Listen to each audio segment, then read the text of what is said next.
Daisy. And I'm Terri. And this is the Monday Mindset Podcast, where we share things of interest to us and hopefully to you. So let's get started with episode number 227. And this week, it's Daisy's turn to share something. Daisy, what do you have for us? Well, Terri, I am back with some more cold exposure. Talked about cold water before. I know that. I can't remember exactly how I talked about it before. I think I would have mentioned swimming in the sea, of course. But this one caught my eye. It was actually bite size that caught my eye, but I didn't bother with the bite size. I went straight to the full length episode, and it is from, you probably guessed if you know about the bite size episodes, from Rangan Chatterjee's podcast, Feel Better, Live More. And the full episode is called The New Science of Cold Exposure: Reduce Stress, Boost Immunity, and Increase Resilience, with Dr. Susanna Søberg. And this is just a quick bio from Rangan's website about Dr. Søberg. She studied her PhD at the University of Copenhagen, looking at metabolism and the role of brown fat. Very big on brown fat. That's mostly what we're going to be talking about. Her research on the physiology of deliberate cold and heat exposure is helping to back up what many cultures have known instinctively for thousands of years. Changing our temperature is good for us. Her new book, you won't be able to see this because you're just listening, but I'm holding it up for Terri. I have bought the book, but I haven't really had a chance to read it yet because it only arrived this morning. Her new book, not that new actually, because this episode is from best part of 2 years ago actually, but the book is called Winter Swimming: The Nordic Way Towards a Healthier and Happier Life. It's a beautifully illustrated volume which looks at cold water traditions all around the world and shares what incredible benefits they can provide for our health and well-being. And as you've probably guessed from a few pointers there, she's from Scandinavian countries, which are all really big on winter swimming, cold water swimming, but the flipping between saunas and cold water, they really enjoy that, been doing it for a long time, and that's where her studies and research are based. No surprises. Here it's a long form podcast. He's got very into those, hasn't he? 2.5 hours, I think it was. But it was a good listen. And if you're at all interested in some of the things that I summarize from it, I would go and listen to it because it was very, very interesting. I personally found it very inspiring. So I did run to something like 6 pages of notes, which I have condensed down to a little bit less, but I shall rattle through it as best I can and get as much over as I possibly can because it was so interesting. So they're talking about the benefits of deliberately exposing yourself to the cold. Now, her research focuses on winter swimming, but she talks about cold exposure in a more general way. So don't be put off if you're not into wild swimming.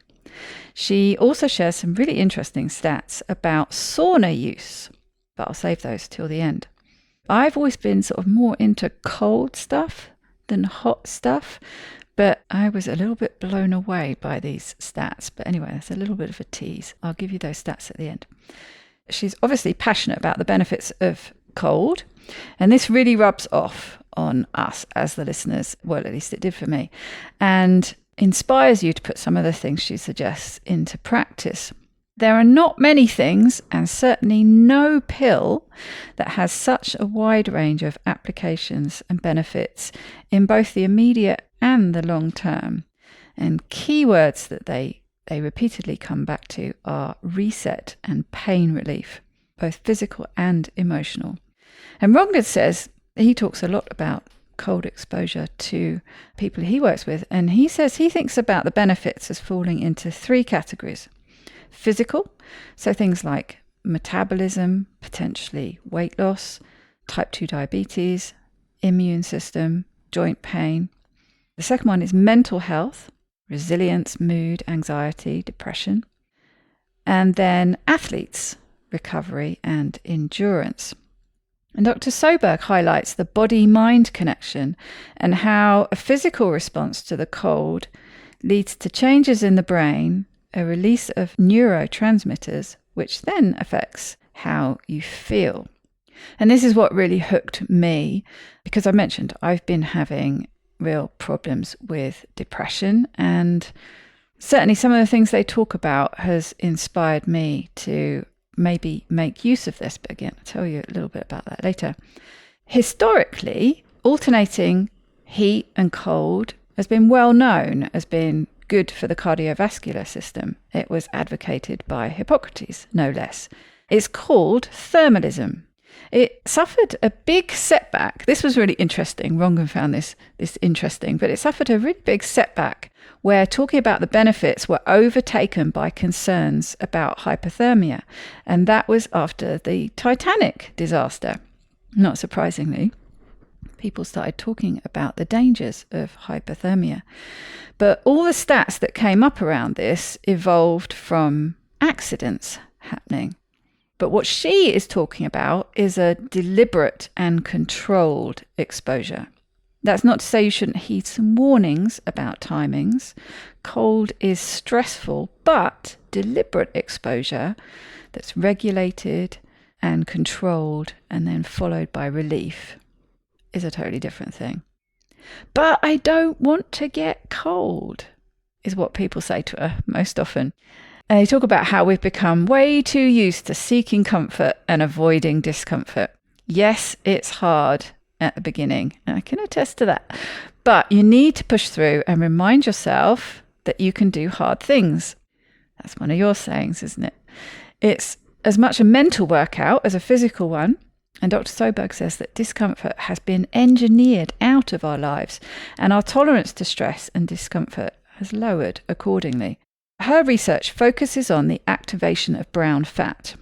And they talk about how fat has a bit of a negative connotation around it, although the narrative has started changing, especially around dietary fat. Now, white fat is not great. We don't want a lot of that, but brown fat is, and we do want more of that. Brown fat is a healthy organ that regulates the temperature in our body. People with type 2 diabetes and obesity tend to have less brown fat. We also tend to lose it as we get older, especially over the age of 40. We're born with a lot of it.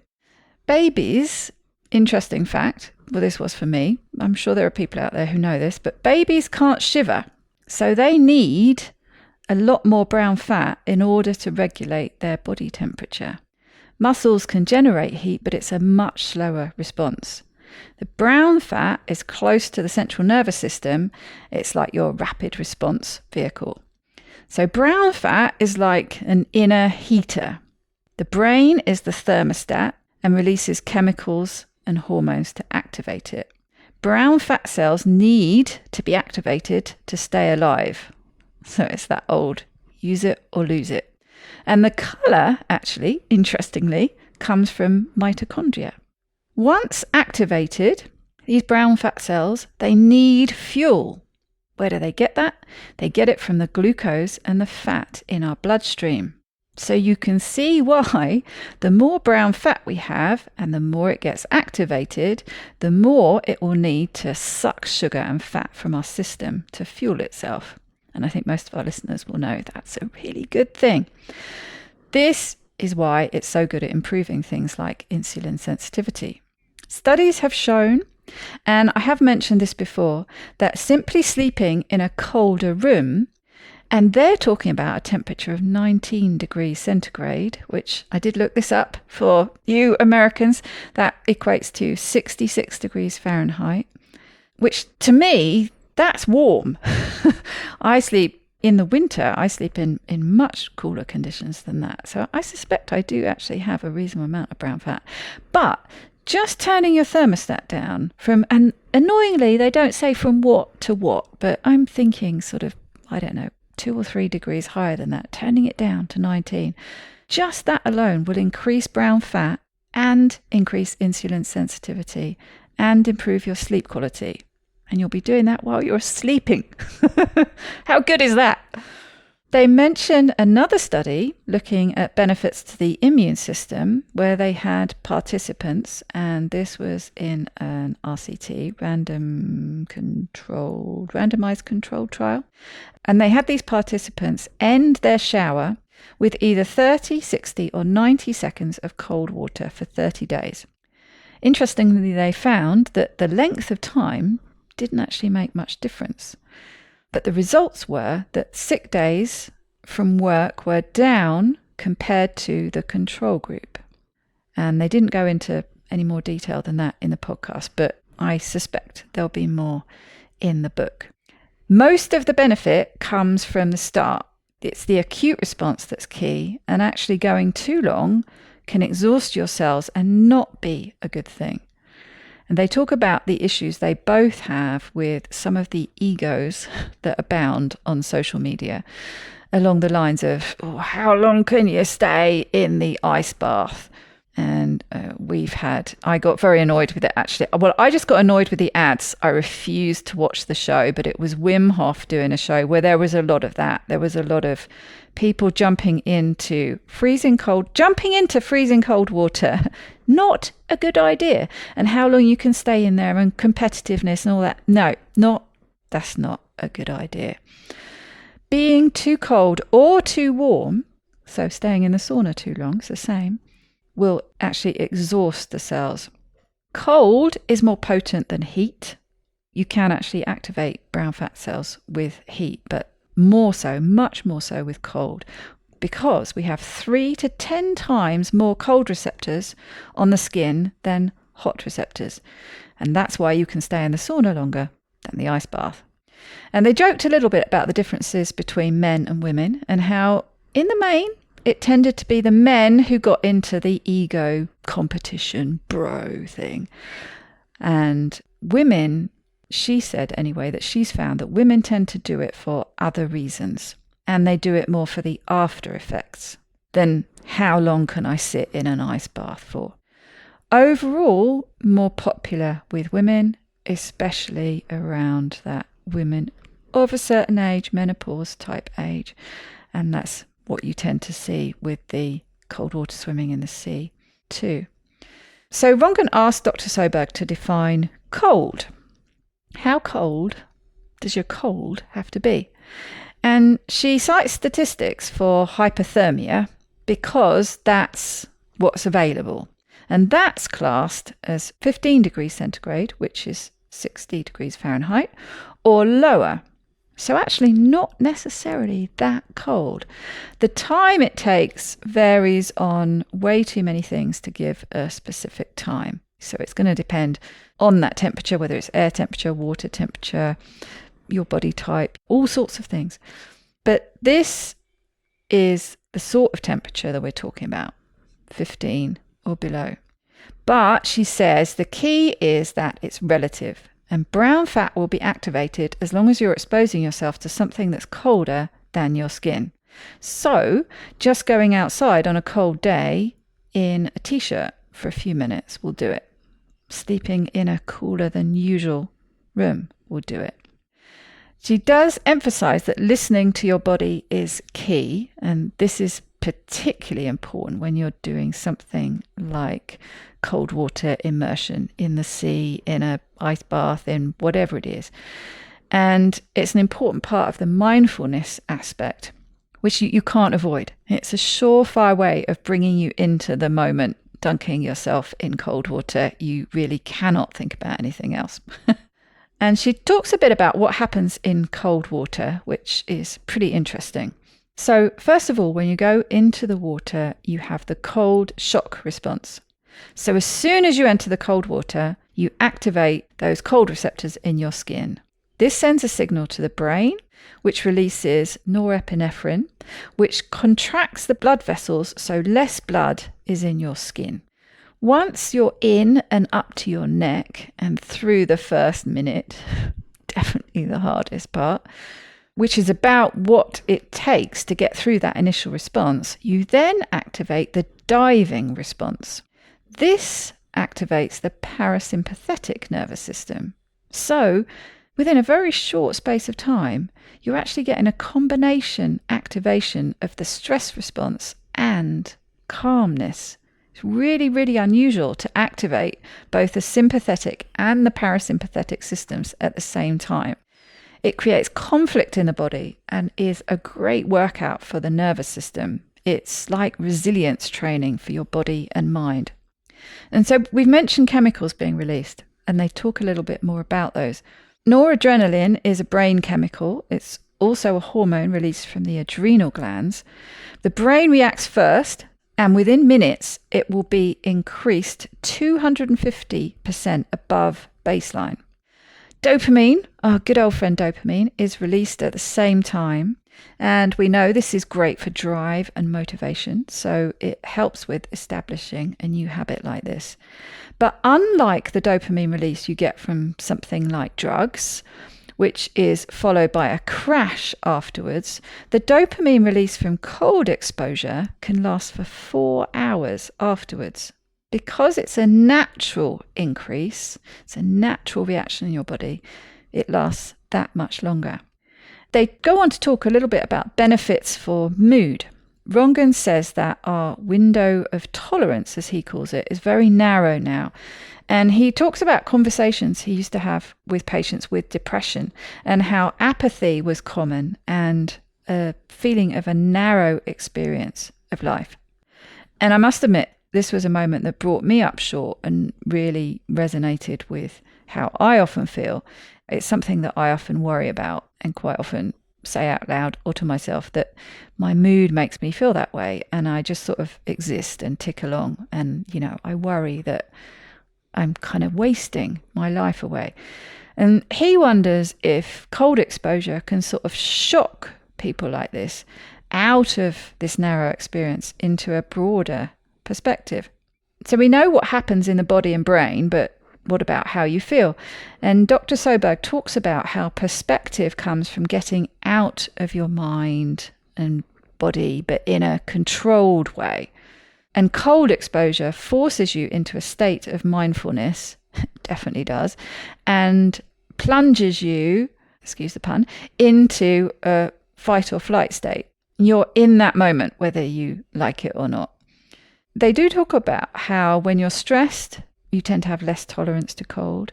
And I did wonder, interestingly, I'd been wondering about it before I listened to this episode, but I wondered if the same thing might actually apply to depression, because it's something I've noticed, but it maybe could also be an age thing.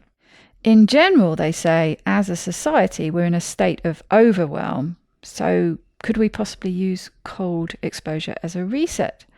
Why do it? Do we need to do it? She says we absolutely do, and thinks it has become so popular recently. Certainly it's been popular with some people for a long time, but it has really exploded, hasn't it, over the last, I don't know how many years, 5-6 years. And she thinks it's become so popular for just that reason, that we do need something to help. We're always looking for something to help. And this is something that people are finding does help, which is why it explodes all over social media and the like. So just quickly to throw in some timings. When cold adapted, and she's talking about for the winter swimmers she was studying, but you can actually get there pretty quickly yourself. You need a level of just 11 minutes total a week, split over 2 to 3 days with up to 3 dips a day. But she says that there are benefits from any time you spend doing it and from the very first experience. And the contrast between heat and cold is even better. So as we mentioned at the beginning, much loved in Scandinavian countries, becoming a lot more popular here as well, actually, and I think probably over in the States too. But that hopping between a sauna and cold water, it's really good for you. Brown fat, as I mentioned at the beginning, is also activated by heat and seeks to regulate body temperature in the same way, obviously opposite way. It's just that cold is more effective at activating it because we have more cold receptors. But just quickly to end on those sauna stats, and I'm hoping that there are some more stats about the cold in the book. They didn't really mention it in this episode, but I'm sure there's something in the book. But just some sauna stats, because I know you got some infrared thing going on. I know you've talked about saunas before, but I was really impressed by this. And actually, a friend and a garden design client has just put a sauna in their garden, and she says that I can use it. So I think I will be availing myself of that and I must admit, I did find this in the book, and in the book it's slightly lower, but we'll go with what they said in the podcast. Now, they're talking about 57 minutes a week split over a few sessions of around 19 minutes. And as with cold, there is a point where going for too long is not a good idea and exhausts the cells. And I think she said, going past half an hour, really not a good idea. But 2 to 3 sauna days a week of about 19 minutes each reduces the risk of dying by 27%. And I think, having just dipped quickly into the book, they might be talking about specifically cardiovascular disease. I'm not sure. All they said in the podcast was risk of dying, but 2 to 3 sauna days, 27%. But if you want to up that to 4 to 7 days a week, it goes up to 50%. I was pretty blown away by that. If only I liked saunas. Oh. Yeah, I'm not a huge fan, but I think I could learn to like them. And like I say, this person just around the corner has a setup where she's got a cold water tub as well. So you can do the, going between the two. And I think you can go between the two. So I think you could probably split that 19 minutes into 5-minute sessions, which is the kind of thing I'd have to do. But this is just something I can rarely say when I report back to you on these things. And I'm only on, I think, day 4. But I decided on the back of this that I was going to do 30 days of cold water exposure in the form of showers, cold showers, for as long as I could take it, basically, which isn't very long. And so I'm on my 4th day. And I got from, I think the first day, I optimistically set my timer to a minute and I lasted 30 seconds. I can now go past a minute. And she mentions actually somewhere in the podcast that the first 30 seconds is the hardest.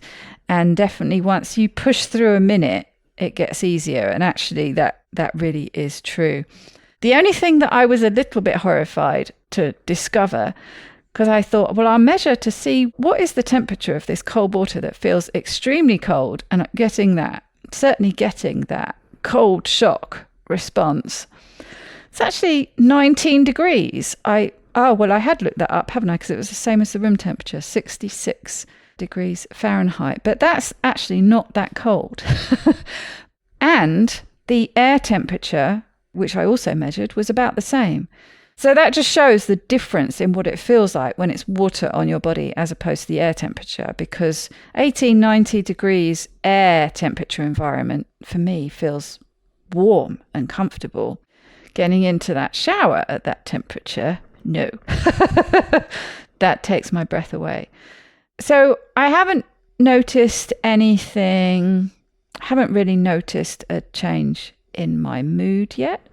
But what I have noticed, I did it a little bit too close to bedtime yesterday and I struggled to get to sleep.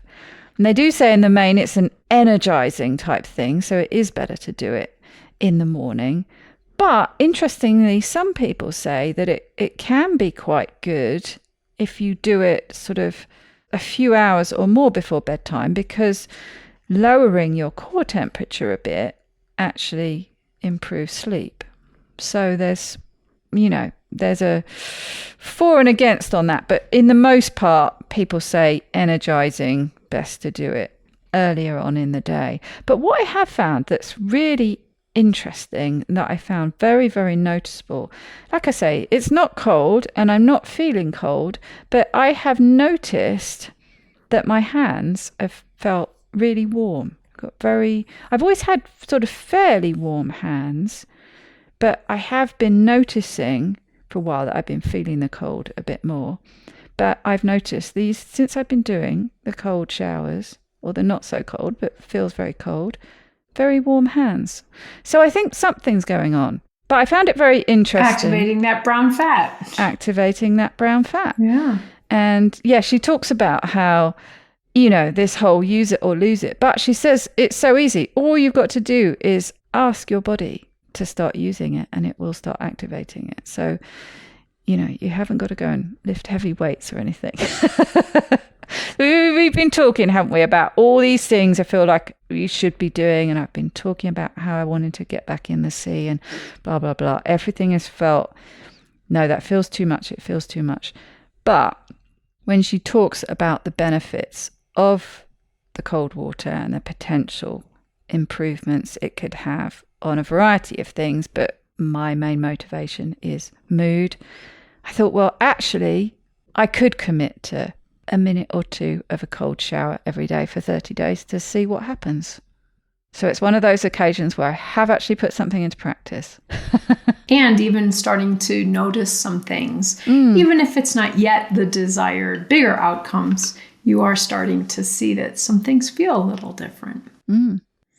I, years ago, got interested in it, never researched it far enough based on some of the things you've described, but I went to cryotherapy, which is standing in a very, very, very cold tube. I can't even remember how cold that is. It's insane. It just popped into my mind, actually, that I remembered you doing that. Yeah. And at the time, I was still working as a therapist, and I had a couple of clients that were using that for anxiety as part of their treatment. They were kind of regularly going to cryotherapy, and I think it did help.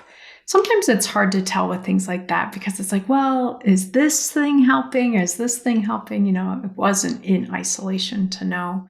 And I didn't go long enough, I think, for any noticeable differences for me. And then you might also remember me doing this. I don't know how much you and I were in contact at that point, but I would put an ice block in the bathtub and I would lay on the ice block.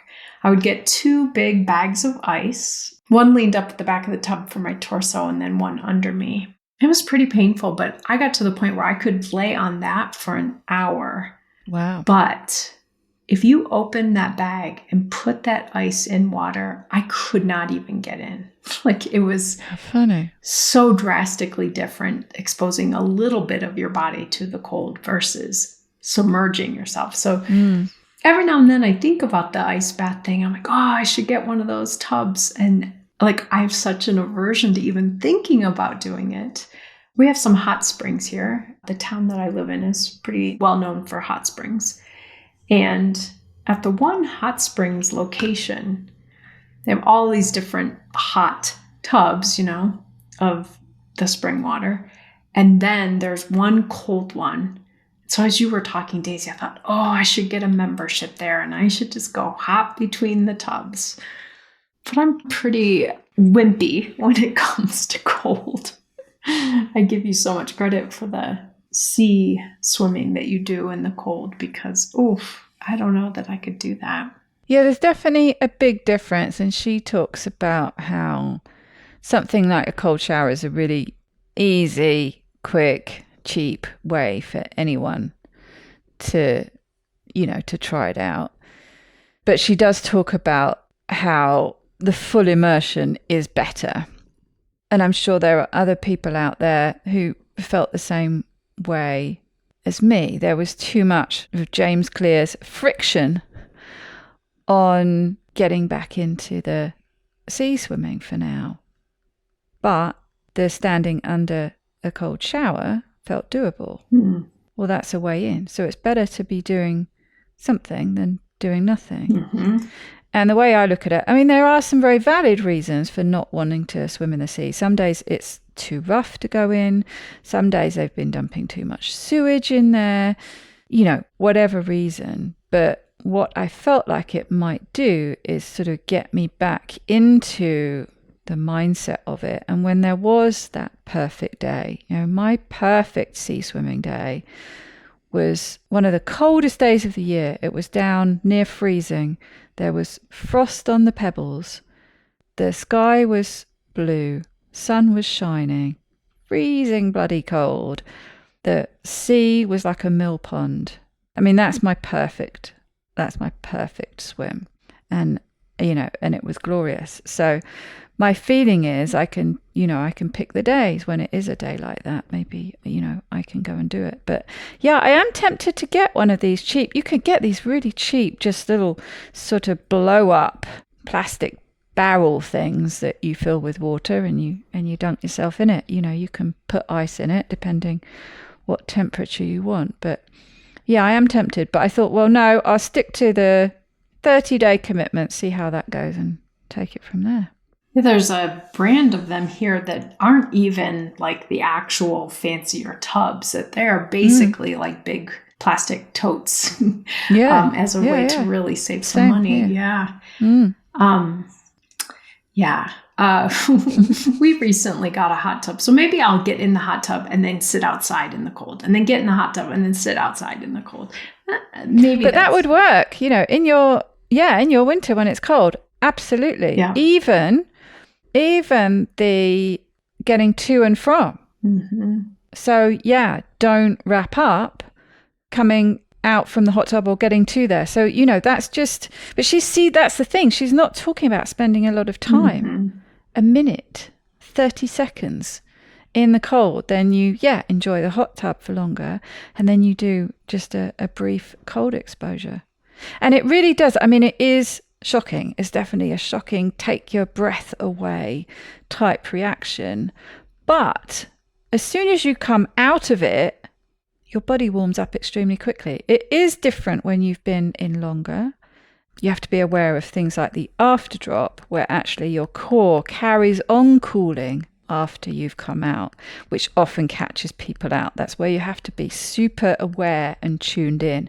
As soon as you start feeling just a little bit cold, you get out. You don't hang on in there, because you will carry on getting colder no matter what you do. You're wrapped up, you're snuggled up in blankets, you've got a hot water bottle, you're drinking a hot drink. You will carry on getting colder before your core starts warming up. But when you're doing it, for just 30 seconds or a minute, that doesn't happen. And as soon as you come out, you get this lovely warm flush over your skin. So although it is, yes, intensely cold, very briefly, it doesn't last as soon as you step out. So maybe that might inspire you to try. And as you say, Terri, you can do hard things.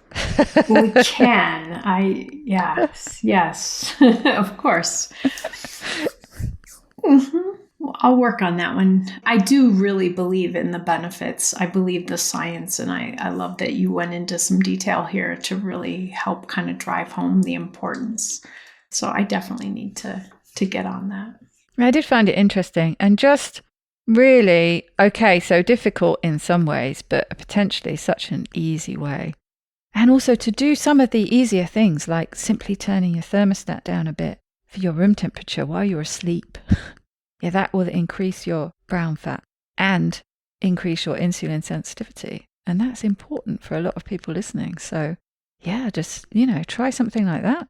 Yeah, I have some questions for her I would like to ask, because when I sleep with it colder, of course, then I'm bundled under more blankets. So I don't know whether that interferes. But then I have hot flashes, still having about 2 a night. So I take everything off and then I get cold. So I'm curious if the body temperature that's happening inside of me is preventing me from getting the benefit of that cold room.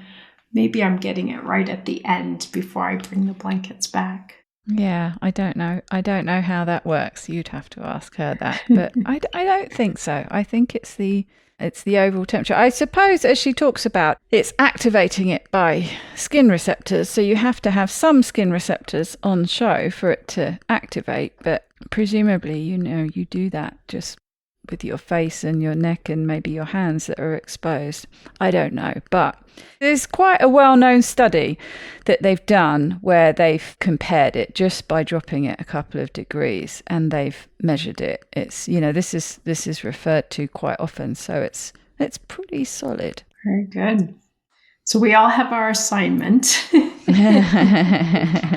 I'm not going to force other people to, as difficult as it is to turn that shower down to cold, I knew I could do it because I've done it in the sea. I've done it much colder. When I started the sea swimming here, it was 7 degrees centigrade, and I don't know off the top of my head what that is, but cold. So, I know I can do it. I've got a history of doing it. So although it's hard, it's something I know I can do. So I am talking about it from a slightly different perspective. So I do appreciate it might be a bit much for some people. But as you said, it's also brief. You don't have to stand in the shower for 30 minutes under that colder temperature. No. And actually, you do more damage than good. So it's advised not to do that. That's right. All right. Well, Daisy, I will let you know if I take any of this on soon. I definitely will be doing it more in the winter and getting in and out of the hot tub. But maybe I'll start practicing a little before that. Definitely. Well, I will report back at the end of the 30 days and see what other things I've noticed other than the very aware of my hot hands. They're not sweaty, thankfully, but they're definitely hot. They are radiating heat, which is actually kind of a little bit weird. So until next time, I hope you have a very wonderful week. Take good care, everybody.